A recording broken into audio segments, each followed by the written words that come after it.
যখন তুমি নিজের রাতের মানুষের দ্বারা কষ্ট পাবে, তখন তুমি একবার নবী ইউসুফ আলাইহিস সালামের কথা মনে করো। তিনি কিভাবে নিজের ভাইয়ের দ্বারা প্রতারিত হয়েছিল। যখন তোমার বাবা মা না বুঝে তোমার বিরুদ্ধাচরণ করে, তখন নবী ইব্রাহিম আলাইহিস সালামের কথা মনে করো। তার বাবা তাকে আগুনে নিক্ষেপ করায় ভূমিকা রেখেছিল। যখন তুমি সমস্যা থেকে পরিত্রাণের জন্য কোনো পথ পাবে না, তখন ইউনুস আলাইহিস সালামের কথা ভেবো। তিনি কতটা সময় তিমি মাছের পেটে আটকা পড়েছিল। যখন তোমার নামে কেউ মিথ্যা অপবাদ ছড়িয়ে দেবে, তখন মা আয়েশা রাদিয়াল্লাহু আনহার কথা মনে করো।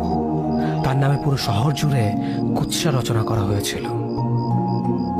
যখন তুমি অসুস্থ ব্যথার যন্ত্রণায় কাঁপতে থাকো, তখন নবী আইয়ুব আলাইহিস সালামের কথা ভেবো। তিনি ভয়ঙ্কর এক ভাইরাসজনিত রোগে আক্রান্ত হয়ে তোমার থেকে বেশি কষ্ট পেয়েছিল। যখন তুমি দিনের কোনো বিধান নীতিতে যুক্তি খুঁজে পাও না, তখন নবী নূহ আলাইহিস সালামের কথা ভেবো।